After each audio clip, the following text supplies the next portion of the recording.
Good morning. Bonjour. I'm joining you from the traditional territory of the Mississaugas of the Credit First Nation, the Huron-Wendat, and the Haudenosaunee. En 2017, nous avons lancé une compétition ouverte, équitable et transparente pour le remplacement permanent de la flotte d'avions de chasse du Canada.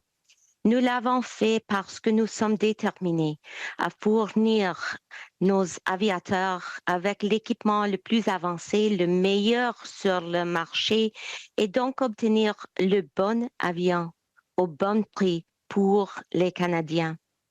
As our world grows darker, with Russia's illegal and unjustifiable invasion of Ukraine and China's increasingly assertive behavior in the Indo-Pacific, this project has taken on heightened significance, especially given the importance of interoperability with our allies. Public Services and Procurement Canada has arrived at the culmination of its robust seven-step process to procure a new fleet of fighter jets for Canada. Today, I am announcing that Canada is acquiring a new fleet of 88 state-of-the-art F-35 fighter jets through an agreement that we have finalized with the United States government and Lockheed Martin with Pratt & Whitney. This investment is estimated at $19 billion, making it the largest investment in our Royal Canadian Air Force in 30 years. Je suis ici pour annoncer que le Canada va accueillir une nouvelle flotte de 88 avions de chasse F-35 grâce à un accord que nous avons conclu avec le gouvernement des États-Unis et Lockheed Martin avec Pratt & Whitney. Cet investissement est estimé à 19 milliards de dollars, ce qui en fait le plus important investissement dans notre aviation royale canadienne depuis 30 ans. This acquisition will occur with funding set out in our 2017 defense policy, Strong, Secure, Engaged. It delivers on our commitment to ensure that our Air Force has the equipment needed to protect Canadians.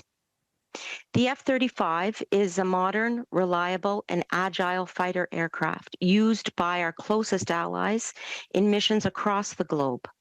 It is the most advanced fighter on the market, and it is the right aircraft for our country.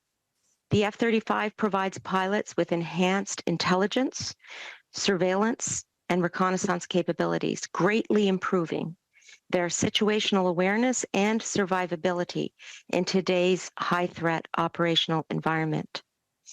Canada's new fleet of 88 jets is being acquired in tranches, starting with an initial tranche of 16. We expect the first 4 aircraft to be delivered in 2026, the next 6 in 2027, the subsequent 6 in 2028, with the full fleet to arrive in time to enable the phase-out of the CF-18s by the end of 2032.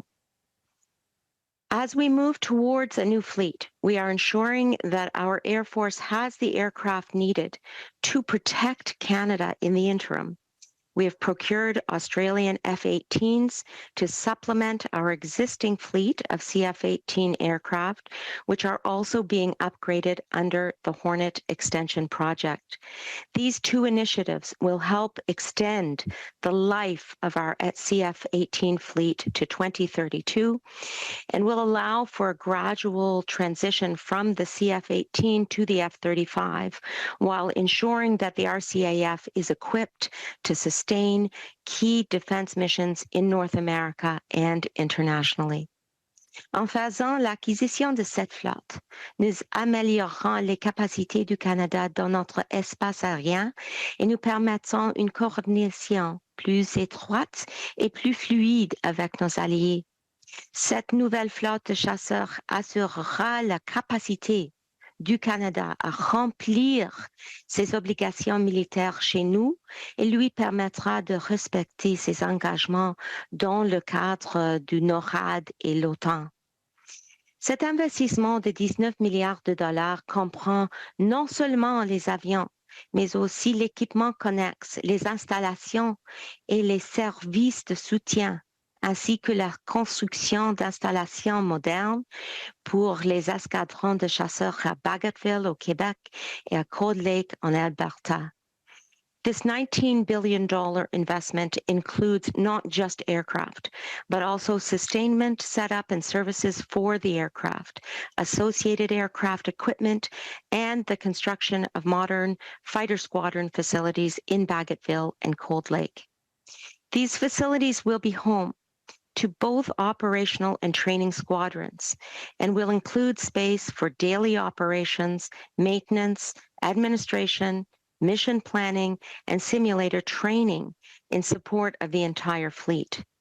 At the same time, and under separate previously announced funding, we are moving forward with investments through our NORAD modernization plan, including a range of infrastructure upgrades across Canada to support NORAD and F-35 operations. Together, these projects will sharpen our military edge to keep Canadians safe, and they will create economic opportunities for our country. Let me turn now to discuss some of those economic benefits. The acquisition and initial maintenance of the F-35 has the potential to contribute over $425 million annually to the Canadian economy and close to 3,300 jobs annually for Canadian industry over a 25-year period. In fact, Canada's participation in the Joint Strike Fighter program over the past number of years has already allowed companies in Canada to secure almost $3 billion in contracts, and this number will grow. Standing back, approximately 3,000 F-35s are forecast to be produced for partners and allies across the world. And every one of these jets will also include Canadian components, from landing gear parts to engine parts to software, making the F-35 a testament to Canada's world-class aerospace and defense industry. Our industry will also be well positioned to participate in the substantial maintenance opportunities of both the Canadian and global fleets. À l'avenir, nous continuerons à travailler étroitement avec nos partenaires de l'industrie pour fournir les informations les plus récentes sur les possibilités dont nos travailleurs et nos entreprises peuvent bénéficier. Cela inclut notamment les entreprises autochtones et celles du Nord. In conclusion, as global tensions rise, we will never waver in our commitment to keep Canadians safe. We are committed to making the necessary investments to protect Canada, and today's announcement is evidence of this resolve. The F-35 Advanced Fighter Aircraft Fleet will ensure that our aviators have the long-term ability to defend the second largest airspace in the world. It will help us to meet our NORAD and NATO commitments, and it will also deliver concrete economic benefits to our country. To the aviators of the Royal Canadian Air Force and the entire Canadian Armed Forces, thank you for your service and devotion to Canada. You risk your lives for this country, and we will ensure that you have the top-of-the-line equipment that you need to keep Canada safe. Aujourd'hui, je confirme que le Canada acquiert le meilleur avion de chasse sur le marché au meilleur prix pour les Canadiens. Et je remercie tous ceux et celles qui ont joué un rôle dans la réalisation de cet achat. Thank you. Merci, miigwech. We will now start the question period. As a reminder, one question, one follow-up. Nous allons maintenant commencer la période de questions. Une question de suivi. Please use the raise hand function right now. Please, s'il vous plaît, utilisez la fonction main levée maintenant. Merci. La première question, Glenn McGregor. Go ahead. Hi, Minister. Thank you for taking our questions on this. I'm just wondering about the quantity. I mean, when Canada first started looking at the F-35s, I believe that the figure was 65 jets. Why 88. Why do we need so many of these? First of all, Glenn, hi. This is exactly what we outlined in Strong, Secure, and Engaged. This was our policy set forth in 2017. We conducted a robust analysis and made sure that we were set to acquire the recommended number of aircraft for Canada. In addition, we need to ensure that, especially in this changing global strategic environment, we are fulfilling our obligations to NORAD and to NATO. And never has it been more clear that this is the moment that we need to ensure the defense of our country, the protection of our country, including our Arctic. And I'm confident that this is the right number and a good deal for Canada, especially after we have concluded a 7-step, robust, fair, and open competition that has led to this result. This process was delayed a lot because your government, when it came to power, the Prime Minister was very dismissive of the F-35, so it just didn't work. And now, 5 years later, actually longer than that, 7 years later, you're now getting around to actually sending in a purchase order. Was he wrong then? And what changed if he wasn't? Well, let me say, Glenn, that this is a highly complex procurement. It represents the most significant investment in the RCAF in 30 years. And since 2015, the aircraft has matured. And we see now that many of our allies, 8 countries in particular, are using the F-35. And Glenn, I am focused on ensuring that we deliver for the Canadian Armed Forces and for our country, as well as our multilateral obligations. And with this aircraft, which, as I said, has matured, we are doing just that. Thank you. Next question. Prochaine question, Raymond Filion, TVA. Bonjour, Mme Anand.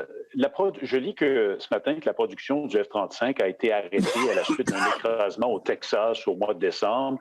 Alors, dans ce contexte-là, qu'est-ce qui vous fait dire qu'il s'agit du meilleur avion et qu'il est à point pour le Canada?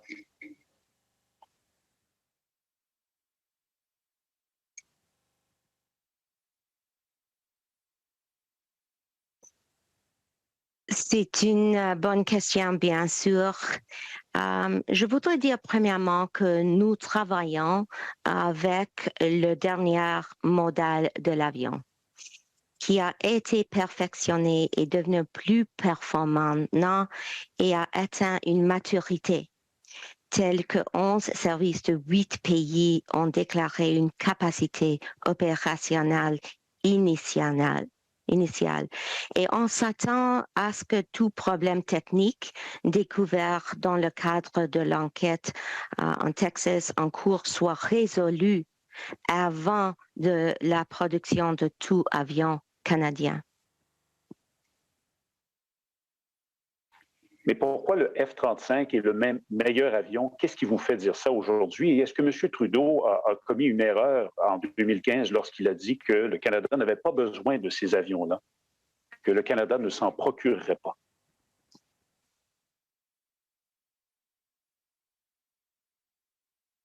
I want to reiterate, je voudrais dire premièrement que c'était une compétition ouverte et compétitive et équitable et robuste aussi. Et ça, c'est la raison que je suis ici aussi aujourd'hui de faire cette annonce. C'est après cette compétition.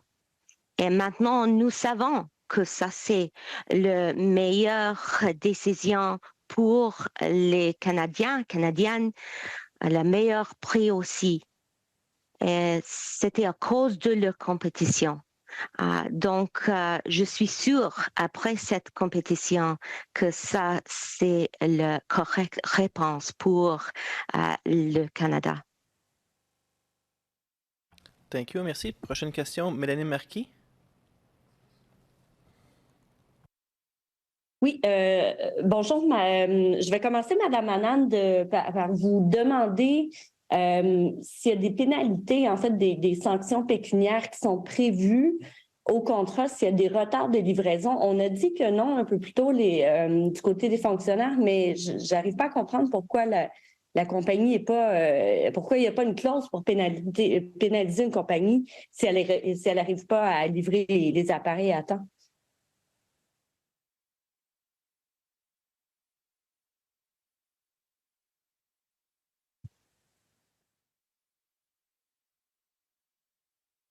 Merci, Mélanie. Le Canada achète les appareils d'une chaîne de production établie. Et nous avons la confiance dans cet fournisseur.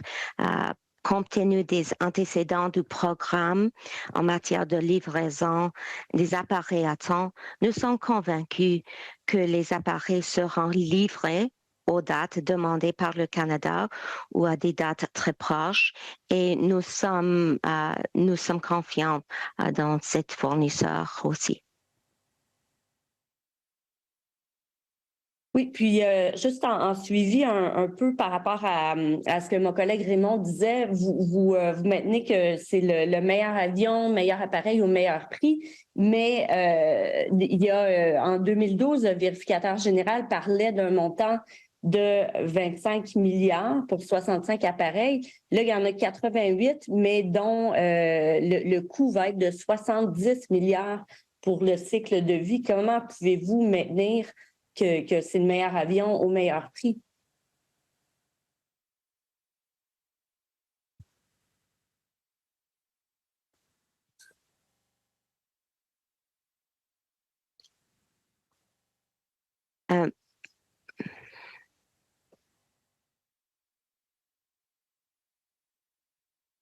Merci, Mélanie, pour cette question aussi.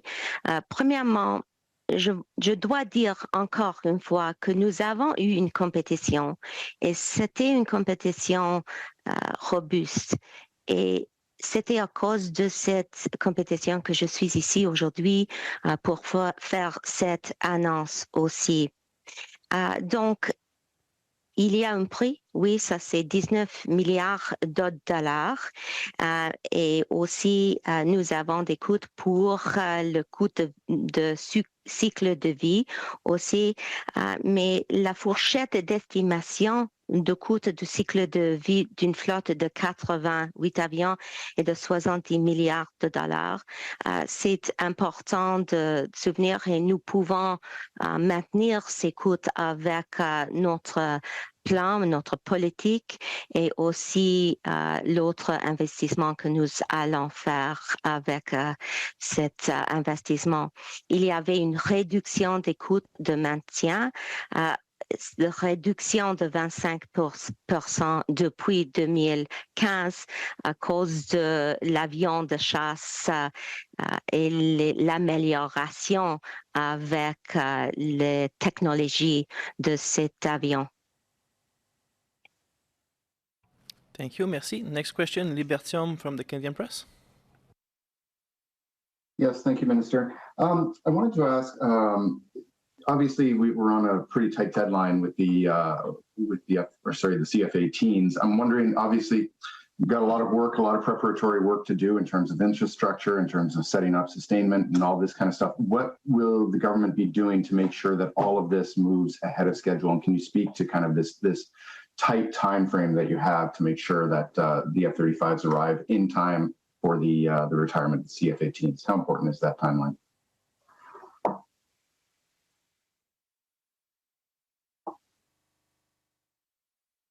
Minister, you're on mute.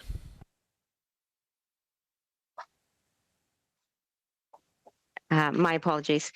I want to start, Lee, by setting out the timeline because I think it's very important and fairly specific in terms of information that we are providing. So the timeline for delivery is the first 4 aircraft in 2026, the next 6 aircraft in 2027, and the next 6 after that in 2028 for the full fleet to arrive in time for the full phase out of the CF-18s by the end of 2023. And what we are doing in the interim while these fighter jets are arriving is to ensure that we have an upgraded CF-18 fleet also under the Hornet Extension Project.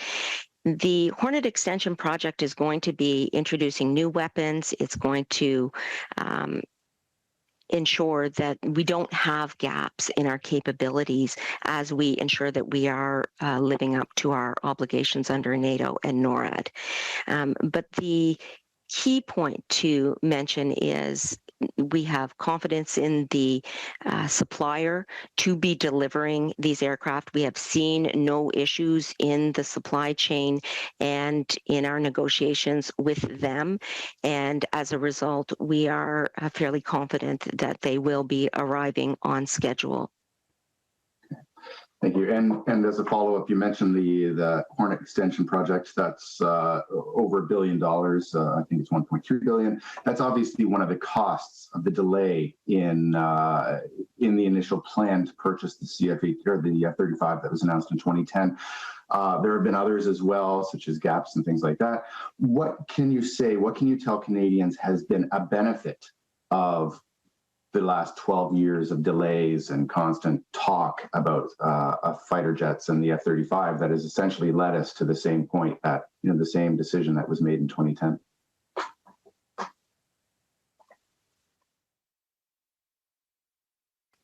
Let me just say, Lee, that at the heart of the decision that we are discussing today is the fact that it resulted from a process that Canadians can have confidence in. It was a fair and open and competitive process run out of PSPC. And as a result of that robust process, we are able to make the announcement about the purchase of the 88 F-35s. The aircraft has also evolved and matured. 8 countries have declared an initial operational capability.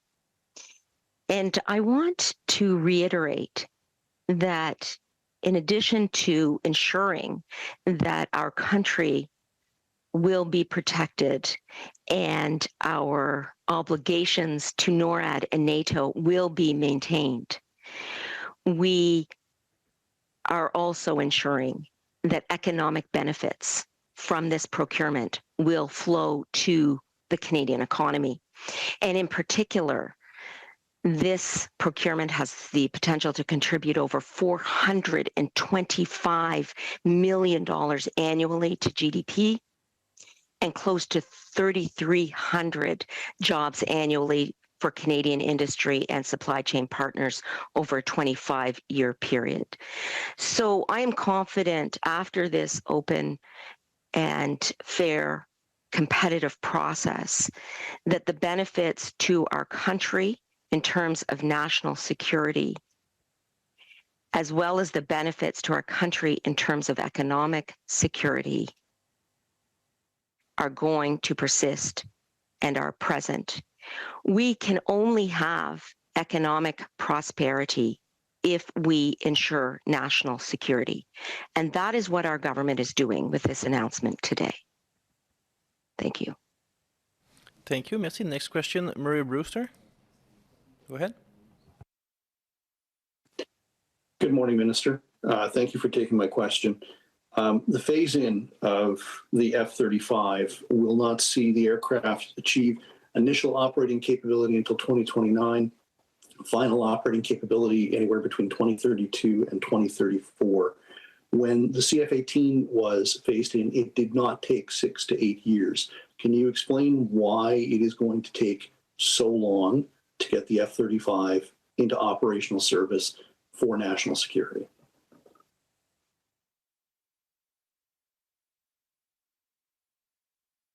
Thank you, Murray. So as with all major military procurements, careful planning, preparation, training is required to introduce new equipment into service. And such is the case with the F-35 procurement also.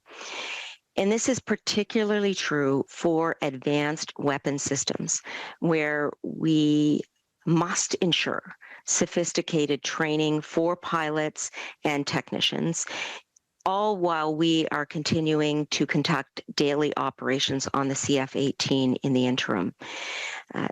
There are complexities that we are making sure we get right. And that is why we are having the phased-in process. That is why we are ensuring training will occur. That is why we are ensuring that we have the squadrons and the infrastructure at Cold Lake and Baggetville built up with the technology and the material that are necessary to house the F-35s as they arrive.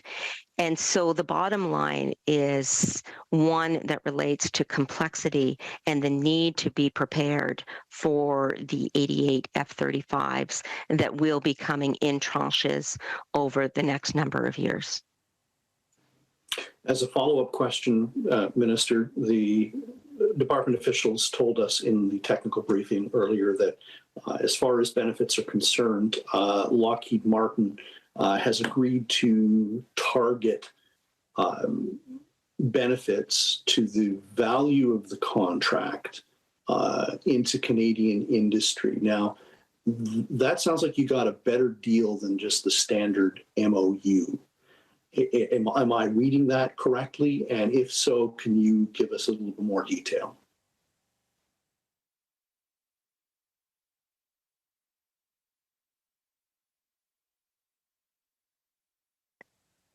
Well, thank you very much, Maria. I like questions that talk about Canada getting a better deal. So thank you for asking that. But I will say that we are at the end of a process that encouraged the highest level of participation in the competition. And bidders did have the option of committing their economic benefits proposal under the standard industrial and technological benefits policy, or identifying targets under a non-contractual economic benefits arrangement. And so we certainly were able to view the cost predictions that the various suppliers were able to make in the stages of the competition. And I will say that I agree with you. Today's announcement does represent great news for Canadian businesses and workers who will be our partners throughout this project, from production to sustainment. $425 million annually to GDP, 3,300 jobs annually over a 25-year period. This is very good news for the Canadian economy as well as the Canadian Armed Forces. Thank you. Prochaine question, Valérie Michaela Bain de Radio-Canada. Oui, bonjour, Madame Anand. Donc, qu'est-ce qui a changé dans le monde ou dans la perspective canadienne pour qu'on passe de 65 à 88 avions?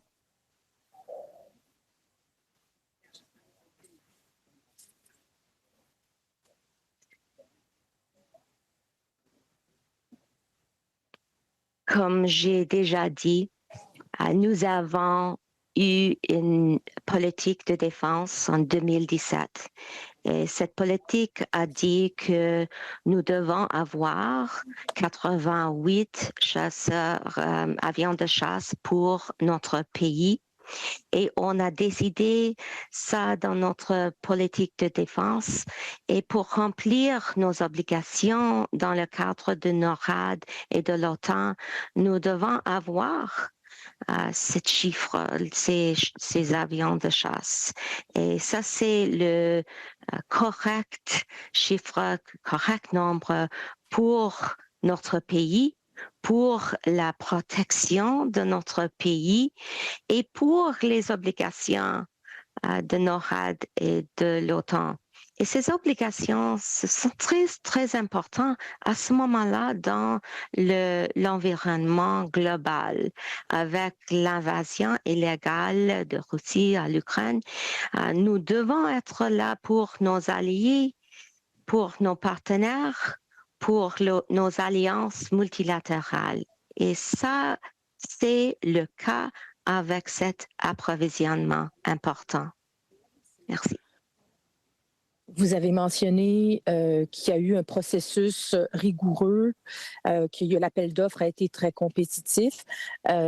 Malgré tout, qu'est-ce que vous avez fait, qu'est-ce que vous ferez pour vous assurer de ne pas avoir de mauvaises surprises dans les années à venir? Parce que oui, je sais qu'il y a une évolution de cet avion-là, que ce n'est pas l'avion qui était là il y a 10 ans, mais qu'est-ce que vous avez fait comme gouvernement pour vous assurer de ne pas avoir de mauvaises surprises plus tard avec l'appareil?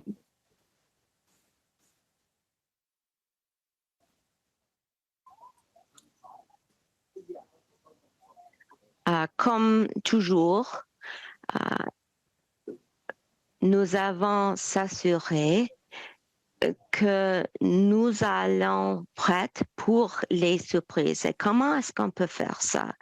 On doit être proactif, on doit être responsif et on doit voir quels peut-être sont les problèmes dans l'avenir.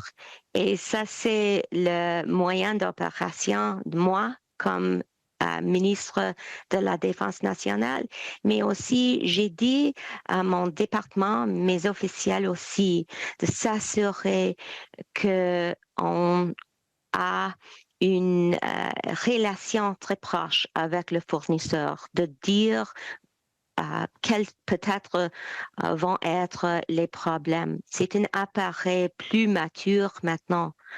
Les avions de chasse, c'est un avion très mature maintenant et qui est devenu plus performant qu'avant. Donc, nous allons être prêtes pour toutes les éventualités, mais je suis sûre que ça, c'est la meilleure réponse pour nos forces armées canadiennes, pour la protection de notre pays. Et c'est aussi le meilleur prix pour notre pays à ce moment-là. Thank you, merci. We have time for one last question. Xiaoli Li, go ahead. Hi, thank you for taking my question. You've said again and again that the jet has evolved over its lifespan. Let's not mince words. At one point, it did look a bit like a lemon. So, I mean, how much of the decision-making to procure these jets today was informed by the fact that it does seem to be operating in other cold weather NATO nations, like Norway, for example?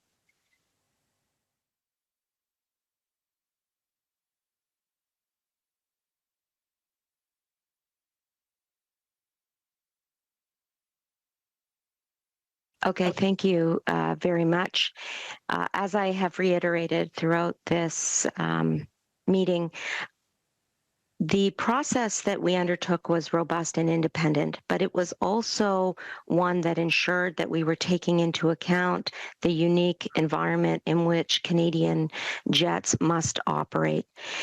And we noted as well that fellow Arctic nations such as the USA and Norway operate this jet too. I will say that we are in this procurement making the necessary investments to ensure the ability for this aircraft to operate in cold weather in the Arctic. We will ensure, for example, drag chute capability for short, icy, wet Arctic runways. We will ensure that our aircraft have a true versus magnetic navigation capability to enable far north Arctic navigation. And we're also procuring strategic tankers to provide air-to-air refueling capability, and that's going to increase the range of our fighter jets. And finally, I'll say that we are upgrading the infrastructure for the fighters across Canada, including at 4 locations in Canada's north through our NORAD modernization plan. So we certainly did in the competition and now in the rollout take into account the fact that Canada has a unique operating environment and that we need to account for that in the technology of the aircraft and the squadrons that are hosting the aircraft as well. Thank you. Is there time for a follow-up? Yes, go ahead. Yeah, so how reliant will Canada be on Lockheed Martin and American engineers for repair and maintenance, or does this deal include knowledge transfer to Canadians? It's a great question. We are making sure that we are training our Canadian technicians and that we have squadrons that will have the technology and the facility to undertake repair and maintenance and technology upgrades here in Canada. We will also make sure that we are equipping the fighter jets with the most recent technology. So there is the effort to ensure we have independence here in Canada with these fighter jets, of course. And as I said, the flow through of this procurement in terms of technology transfer is going to be apparent in our RCAF and in our Canadian Armed Forces members, but we're also going to see flow through economic benefits in the range of $425 million annually to the Canadian economy and in GDP numbers, as well as 3,300 jobs annually for Canadian industry. We are going to ensure specifically that we have 20 maintenance bays at Cold Lake and Baggetville. And so you're going to see an upgrade in technology and capability, as well as the newest models of the F-35s coming to Canada. Thank you. Thank you. This is all the time we have today for the press conference. Ceci est tout le temps que nous avions pour la conférence de presse aujourd'hui. Merci. Thank you so much.